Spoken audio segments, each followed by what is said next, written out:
Ini adalah rahasia tengah malam. Beranikah kau mendengarnya?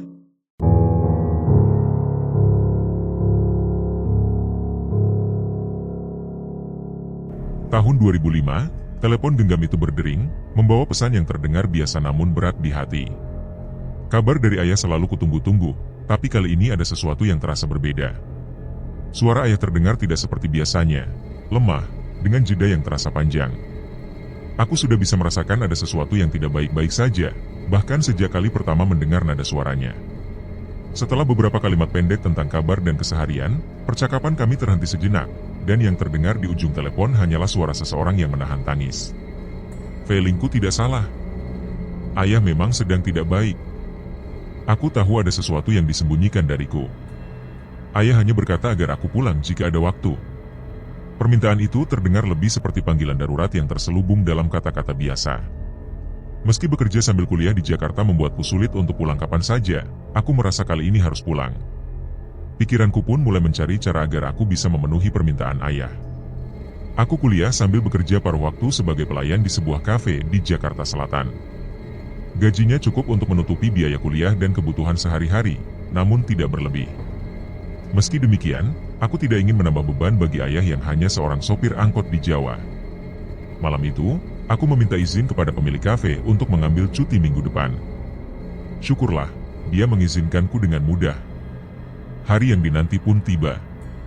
Aku menaiki bus dari terminal menuju kota kecil di Jawa Tengah, tempat di mana keluargaku tinggal. 8 jam perjalanan terasa cukup lama, namun akhirnya aku sampai di terminal. Dari sana, aku melanjutkan perjalanan dengan ojek menuju rumah. Saat tiba, suasana rumah terasa begitu sunyi. Aku membuka pintu, namun tidak ada siapa-siapa. Kamar ayah dan ibu pun kosong. Jam dinding menunjukkan pukul 2 siang, waktu di mana ayah seharusnya sudah pulang dan ibu yang seorang ibu rumah tangga biasanya selalu di rumah. Namun, keduanya tak ada. Aku berpikir mungkin mereka sedang pergi ke rumah tetangga. Ku coba merebahkan tubuhku di kamar. 2 tahun sudah aku tidak pulang, dan rumah ini masih sama. Aromanya, kehangatannya, tidak banyak yang berubah. Tanpa kusadari, mataku terpejam dan aku terlelap dalam tidur. Ibu membangunkanku dengan lembut ketika azan maghrib berkumandang. Setelah bangun dan membersihkan diri, aku melaksanakan salat maghrib. Ayah mendekatiku dan menyampaikan sesuatu yang membuatku tertegun. Kami akan pergi tahlilan malam itu di rumah Bu Sri, karena 3 hari yang lalu, Sulis, teman kecilku, meninggal dunia. Aku terkejut mendengarnya. Sulis, yang kukenal sejak kami berusia 2 tahun, telah tiada. Ayah sengaja tidak memberitahuku sebelumnya agar aku tidak terganggu. Meski terkejut, aku hanya bisa mengikuti ayah ke rumah duka. Di rumah Bu Sri, orang-orang telah berkumpul. Tahlilan dimulai dengan bacaan Al-Fatihah yang dipimpin oleh Ustadz, diikuti dengan surat Yasin dan bacaan tahlil. Suara lafaz, "La ilaha illallah," berulang-ulang memenuhi ruangan. Aku duduk di sebelah ayah, sedikit menunduk, memperhatikan orang-orang yang khusyuk berdoa. Beberapa di antara mereka tampak mengantuk, namun masih mengikuti ritme bacaan. Tiba-tiba, telingaku berdenging sangat keras hingga terasa nyeri. Aku spontan menutup telinga dengan kedua tanganku, namun anehnya, ayah yang duduk di sampingku tetap tenang, seolah tidak mendengar apa-apa. Aku mencoba menyampaikan rasa sakitku, namun ayah tetap fokus pada bacaan tahlil. Dalam kepanikan itu, mataku tertuju ke arah jendela di dekatku. Di sana, aku melihat sesuatu yang membuat jantungku berdegup kencang, sosok putih, berwujud pocong. Dan wajah itu, aku mengenalnya. Itu adalah wajah Sulis. Wajahnya hitam, penuh dengan kesedihan yang tidak mampu ia sembunyikan. Tatapan matanya nanar, menusuk langsung ke dalam diriku. Tak lama setelah itu, sosok Sulis menghilang. Bersamaan dengan lenyapnya bayangan itu, denging di telingaku pun mereda. Tahlilan selesai, dan seperti biasa, keluarga Sulis membagikan nasi berkat kepada para tamu. Aku dan ayah segera beranjak pulang. Rumah kami tidak terlalu jauh, hanya berjarak beberapa rumah saja, namun langkahku terasa berat. Pikiranku dipenuhi dengan bayangan wajah Sulis yang terus membayang.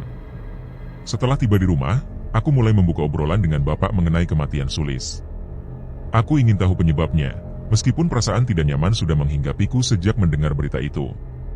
Sambil membuka toples cemilan di meja depan televisi, aku bertanya kepada bapak tentang apa yang sebenarnya terjadi pada Sulis. Bapak dengan tenang menjawab, seperti yang sudah pernah ia sampaikan, bahwa Sulis terkena diabetes akut. Jawaban Bapak singkat, namun aku merasa ada sesuatu yang belum terungkap sepenuhnya. Karena malam semakin larut, aku memilih tidak melanjutkan pertanyaan tersebut dan memutuskan untuk masuk ke kamarku, berniat untuk tidur. Namun, meski sudah berbaring selama setengah jam, rasa kantuk tak juga datang. Bayangan sosok Sulis terus membayangiku, membuatku gelisah. Jam di dinding sudah menunjukkan pukul 11 malam, tetapi pikiranku masih dipenuhi oleh ingatan tentang Sulis. Aku mematikan lampu bohlam di kamarku, berharap suasana gelap bisa membuatku tertidur lebih cepat. Meski begitu, sorot rembulan masih menyelinap melalui kaca jendela kamarku, memberikan cahaya temaram di dalam ruangan. Tempat tidurku kebetulan berada di samping jendela, dengan posisi jendela berada di arah kakiku saat aku berbaring. Tanpa diduga, tiba-tiba terdengar suara ketukan di kaca jendela. Rasa dingin merambat ke seluruh tubuhku, membuat bulu kuduku meremang. Tempat tidurku yang menempel di dinding, dengan jendela tepat di sebelah kanan, membuat suara ketukan itu terdengar sangat dekat. Meski rasa takut mulai menyelimuti, aku memberanikan diri untuk mendekati jendela dan mengintip keluar. Suasana di luar begitu sunyi, tidak ada tanda-tanda kehidupan. Tidak ada apapun di luar sana, hanya kegelapan malam yang menemani. Aku menarik napas panjang dan mencoba menenangkan diri, sebelum akhirnya kembali ke tempat tidur dan perlahan tertidur. Keesokan paginya, saat aku baru saja bangun, suasana rumah mendadak ramai. Ibu dan bapak terlihat berlari keluar rumah, disusul oleh beberapa tetangga yang tampak kalang kabut. Aku yang penasaran segera menghampiri ibu, namun sebelum sempat bertanya, ibu dengan wajah cemas memintaku untuk ikut ke rumah Bu Sri. Aku pun mengikutinya tanpa banyak bertanya, meskipun hatiku dipenuhi rasa ingin tahu. Setibanya di rumah Bu Sri, aku melihat suasana yang tidak biasa. Di tengah ruangan, seorang wanita muda terbaring dengan tubuh yang sudah dipakaikan kain kafan. Bu Sri tampak menangis terisak-isak bersama dua ibu-ibu lain yang membantunya mengurus jenazah wanita tersebut. Aku semakin bingung dengan apa yang terjadi.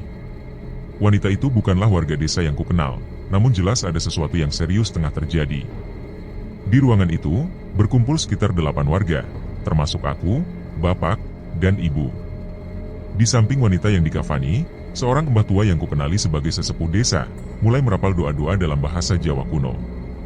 Barang-barang persembahan seperti bunga, daun bidara, air dalam gelas kecil, telur ayam kampung, dan kemenyan, diletakkan di atas kepala wanita tersebut. Suasana di ruangan itu semakin terasa mistis, terlebih saat doa-doa mulai dipanjatkan.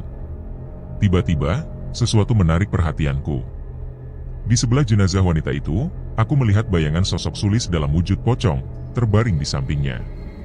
Perutku terasa mual melihat bayangan tersebut. Sosok Sulis tampak penuh kesedihan, seolah ingin menyampaikan sesuatu. Rasa takut dan bingung bercampur aduk dalam diriku. Aku mencoba menenangkan diri, tetapi tiba-tiba ponselku bergetar. Sebuah panggilan masuk dari nomor yang tidak dikenal. Karena merasa tidak penting, aku memutuskan untuk mengabaikan panggilan tersebut, tetapi nomor itu terus-menerus menelepon. Dengan perasaan tak enak, aku keluar dari ruangan untuk mengangkat telepon. Suara di seberang terdengar jelas, namun nadanya penuh kebencian. Laki-laki yang tak kukenal itu berbicara seolah-olah mengenalku dengan baik. Ia menyebut namaku dan mengatakan sesuatu yang membuat darahku berdesir. Ia menyebut wanita jalangku sudah mati, dan memperingatkanku bahwa hal-hal yang lebih mengerikan akan terjadi. Aku segera mematikan panggilan tersebut dan mencoba tetap tenang, meski hatiku penuh kecemasan. Kembali ke dalam ruangan, aku terkejut melihat ruangan kini kosong. Orang tua, warga, dan bahkan wanita yang dikafani sudah tidak ada. Hanya tersisa mbah tua yang masih duduk di sana. Mbah tua menatapku dengan tajam, lalu mengarahkan agar aku segera masuk ke kamar dan berlindung jika tidak ingin terbawa oleh sesuatu yang lebih buruk.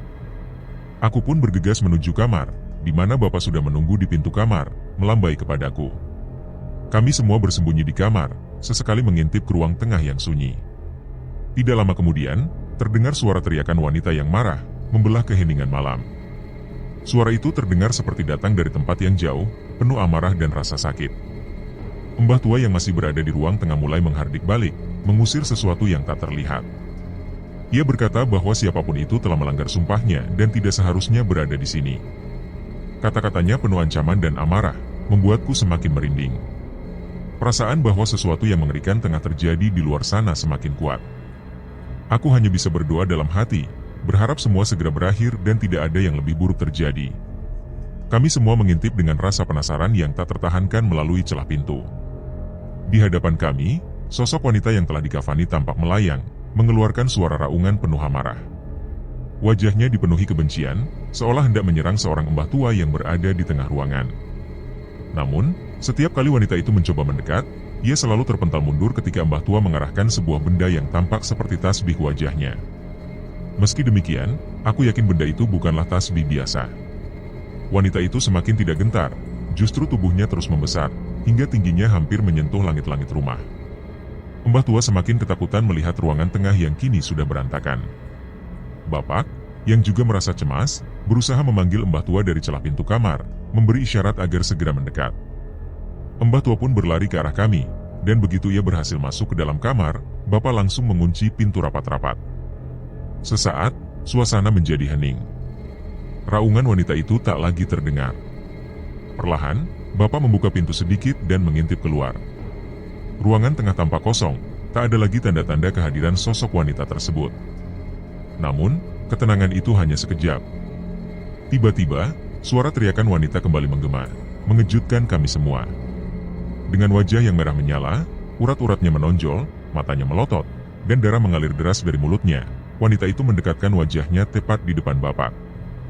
Bapak sangat terkejut, hingga ia membanting pintu dengan keras, mengunci kami semua di dalam kamar. Suara dentuman pintu yang terdengar seperti dipukul-pukul dari luar membuat kami semakin gelisah. Di tengah ketegangan itu, Pak Sony, salah seorang warga, bertanya kepada Mbah Tua tentang apa yang harus dilakukan. Mbah Tua hanya menjawab dengan tenang, menyarankan kami untuk bersabar. Menurutnya, sulit bagi makhluk tersebut untuk merasuki tubuh manusia dalam waktu yang lama. Kami diminta menunggu hingga keadaan kembali normal. Beberapa saat kemudian, keheningan mulai menyelimuti ruangan. Suara dari luar kamar terdengar lagi, namun kali ini tidak menyeramkan. Mbah Tua membuka pintu perlahan, dan di sana, di ruang tengah, wanita yang bernama Narti itu sudah tergeletak pingsan. Mbah Tua segera memerintahkan agar kain kafan yang melilit tubuh Narti dilepas. Narti kemudian dibaringkan di sofa dan diminumi air putih. Seketika, suasana menjadi hening kembali. Tak satu pun dari kami yang berkata-kata, hingga Mbah Tua memecah keheningan dengan suaranya yang pelan namun tegas. Ia mengatakan bahwa dirinya tidak bisa lagi membantu lebih banyak. Menurut Mbah Tua, Narti, anak dari Busri, sudah kelewat batas, dan tindakan yang ia lakukan telah menyalahi takdir Tuhan. Mbah Tua menyarankan Busri untuk banyak berdoa, agar Narti bisa tenang di alam gaib.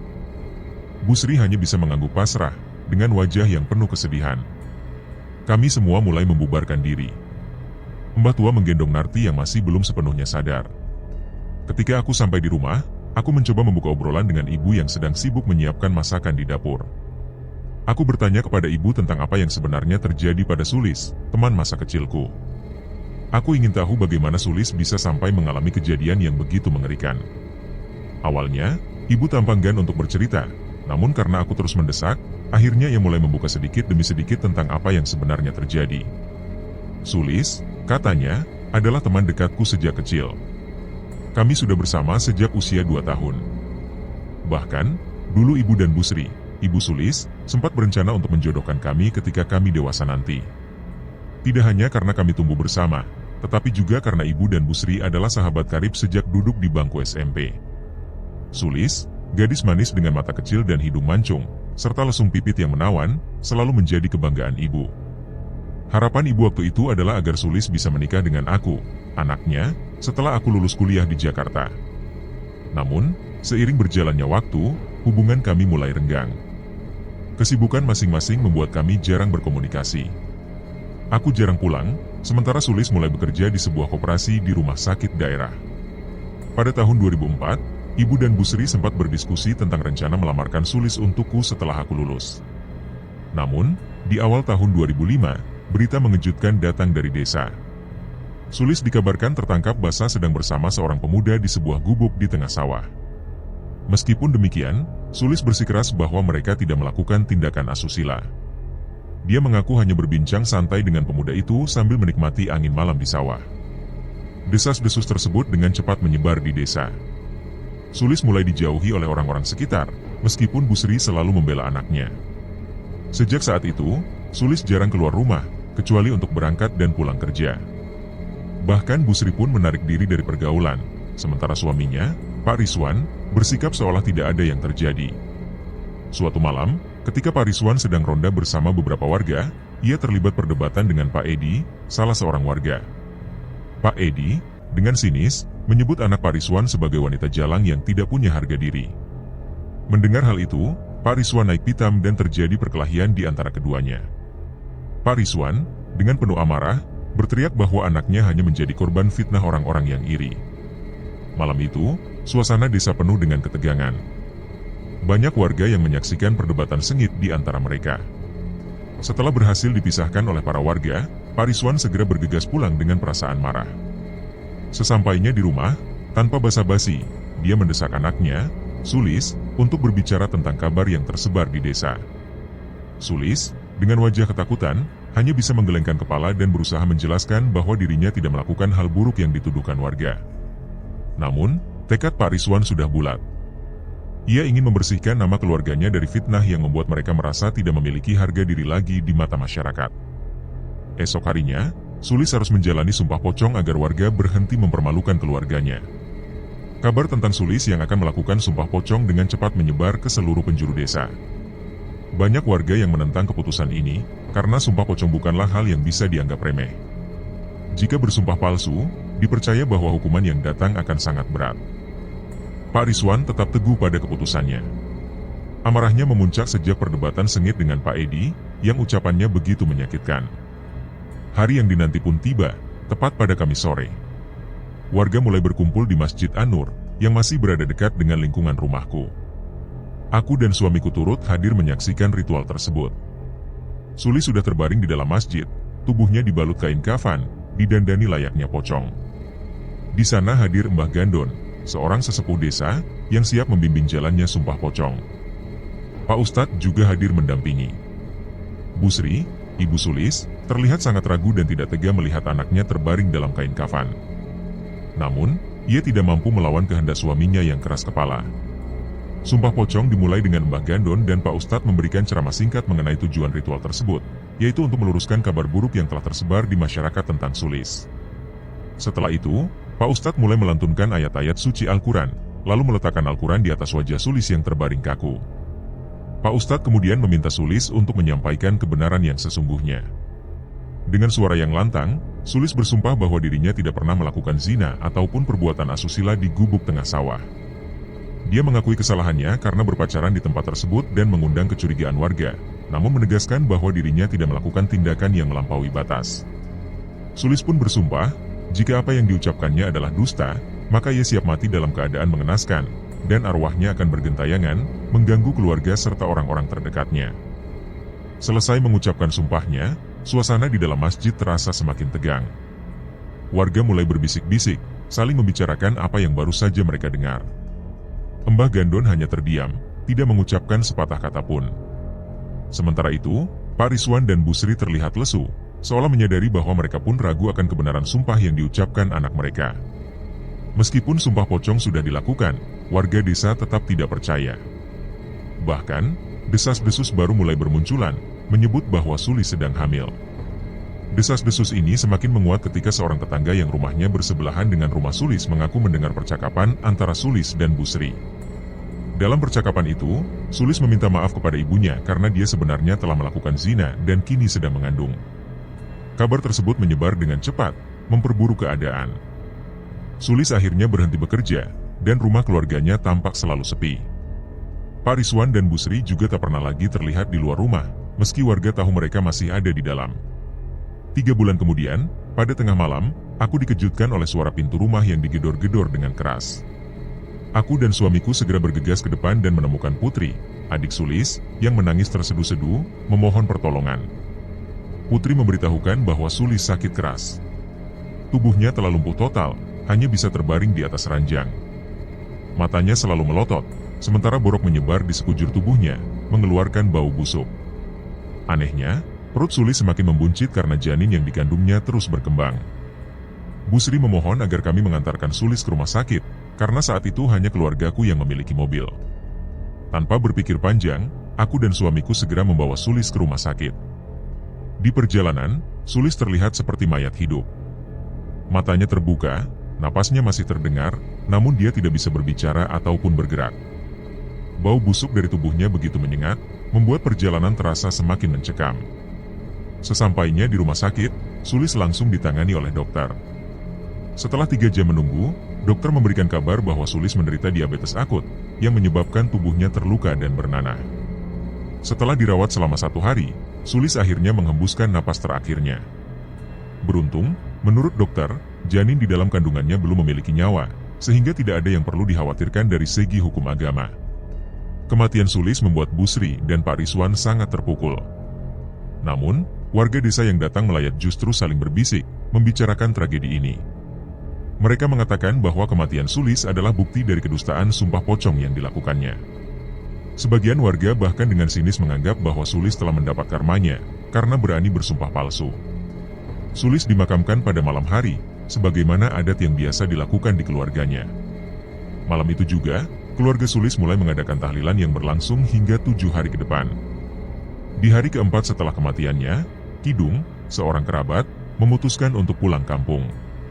Perjalanan itu mengantarnya pada berbagai perasaan yang bercampur aduk, terutama ketika mendengar cerita yang datang dari ibunya. Ibunya bercerita dengan lirih, mencoba menguraikan fakta yang terasa seperti mimpi buruk. Kidung merasa sulit mempercayai semua yang diceritakan. Kenangannya tentang Sulis kembali melintas di benaknya.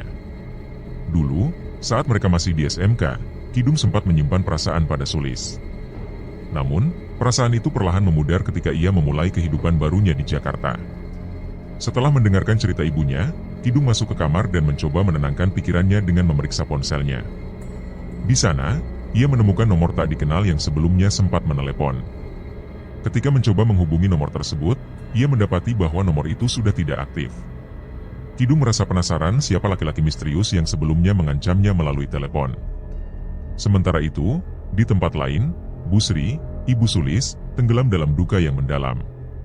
Setelah kehilangan putri sematawayangnya, ia merasa hidupnya kehilangan arah. Sulis adalah harapan satu-satunya, terutama karena Bu Sri tidak lagi bisa memiliki anak setelah rahimnya diangkat tak lama setelah melahirkan Sulis. Malam pertama setelah pemakaman Sulis, Bu Sri tidak bisa memejamkan mata. Pikirannya terus-menerus membayangkan keadaan putrinya di alam sana. Ia bertanya-tanya apakah Sulis sedang disiksa atau justru tenang di tempatnya yang baru. Suaminya pun terlihat begitu tertekan, terutama karena ia merasa bersalah atas perintahnya yang memaksa Sulis melakukan sumpah pocong. Kenyataan bahwa Sulis ternyata berdusta dalam sumpahnya menghantui mereka. Dalam keheningan malam itu, Bu Sri merenungi hidupnya. Ia merasa telah memberikan yang terbaik untuk Sulis sejak kecil, mengajarinya etika dan sopan santun. Namun, kenyataan bahwa Sulis melakukan kesalahan besar membuatnya marah sekaligus sedih. Meski begitu, di balik semua itu, Bu Sri tetap mencintai anaknya. Ia terus meyakinkan dirinya bahwa Sulis, bagaimanapun keadaannya, tetaplah anak yang ia kandung dan besarkan dengan cinta. Lamunan Bu Sri buyar ketika suara ketukan terdengar dari pintu belakang. Ia bergegas ke dapur untuk memeriksa, tetapi tidak menemukan siapapun di sana. Ketika ia kembali ke ruang tengah, hanya ada suaminya yang tertidur di sofa. Namun, suara ketukan itu kembali terdengar, kali ini dari pintu depan. Saat ia hendak membuka pintu, suara ketukan berpindah lagi ke pintu belakang. Begitu seterusnya, berpindah-pindah antara depan dan belakang, membuat Bu Sri semakin gelisah. Akhirnya, ia memutuskan untuk mengintip dari celah gorden di jendela depan, yang langsung menghadap ke teras rumah. Apa yang dilihatnya membuat tubuhnya membeku. Sosok pocong melayang-layang, mengetukkan kepalanya ke pintu sambil tertawa cekikikan. Pocong itu kemudian terbang mengitari rumah, mengetuk pintu belakang, lalu kembali ke depan. Ketika sosok itu menyadari bahwa dirinya sedang diintip, ia perlahan mendekati kaca jendela. Bu Sri merasa ngeri saat menyadari bahwa sosok tersebut adalah Sulis. Wajah anaknya dipenuhi borok dan belatung yang menjijikan. Dengan nada lembut dan penuh keputusasaan, Sulis meminta untuk pulang. Namun, ekspresi wajahnya tiba-tiba berubah menjadi menyeramkan. Matanya melotot merah, giginya bertaring, dan ia menyeringai menatap Bu Sri. Ketakutan yang mencekam membuat tubuh Bu Sri kaku. Ia ingin berteriak, tetapi suaranya tertahan, hanya keluar seperti gumaman orang yang mengigau. Tak lama kemudian, Bu Sri pingsan. Ketika tersadar, ia sudah berada di kasur dengan suaminya duduk di sampingnya. Dengan tubuh yang masih gemetar, Bu Sri menceritakan kejadian mengerikan itu kepada suaminya. Ia merasa bahwa Sulis tidak tenang di alamnya dan meminta bantuan. Mereka pun sepakat untuk menemui Mbah Gandon, seorang paranormal yang dikenal bijak. Di rumah Mbah Gandon, mereka mendengar bahwa Sulis kemungkinan besar terkena kutukan akibat kesalahannya sendiri. Mbah Gandon menyarankan agar mereka melakukan ritual untuk memanggil roh Sulis ke tubuh manusia sebagai media, dengan tujuan mengetahui apa yang diinginkan Sulis. Selain itu, Mbah Gandon juga menyarankan agar mereka mengadakan ruatan kecil-kecilan di rumah untuk membersihkan lingkungan dari energi negatif. Malam itu, setelah kembali bertemu dengan Mbah Gandon, gangguan dari sosok Sulis masih terus menghantui Bu Sri dan suami. Tepat setelah acara tahlilan 7 harian selesai, Bu Sri mulai membereskan piring dan gelas kotor dengan niat untuk segera mencucinya. Sementara itu, suaminya sibuk membereskan tikar di ruang tamu dan ruang tengah. Bu Sri mencuci piring di wastafel dapur. Di samping wastafel terdapat rak piring, dan di sebelahnya lagi, ada pintu kamar mandi. Saat sedang menyabun piring dan gelas kotor, terdengar suara lirih dari arah rak piring. Suara itu seperti bunyi piring dan gelas yang bergetar, seolah raknya sedang digoyangkan. Awalnya, Bu Sri tak terlalu memedulikan suara itu, tapi perlahan bunyinya semakin keras. Bu Sri berhenti mencuci sejenak dan memperhatikan ke arah rak piring. Tepat di depan pintu kamar mandi, terlihat sosok pocong menggeliat di sana. Gerakannya membuat tubuhnya menyenggol rak piring. Bu Sri hanya terpaku melihatnya, dan beberapa saat kemudian sosok itu menghilang begitu saja. Bu Sri memutuskan untuk mengabaikan kejadian tersebut dan kembali melanjutkan pekerjaan. Saat mereka hendak tidur malam itu, suaminya bercerita bahwa sebelumnya, ketika sedang membereskan tikar di ruang tamu, dia melihat samar-samar sosok pocong berdiri diam di teras rumah. Mereka mencoba tidak terlalu memikirkan hal itu, meskipun suasana malam itu terasa begitu mencekam. Pukul 12 lebih sedikit, lampu kamar tiba-tiba mati saat mereka sedang tertidur lelap. Namun, sedikit cahaya dari luar tetap masuk melalui ventilasi jendela, yang kebetulan mengarah langsung ke lemari.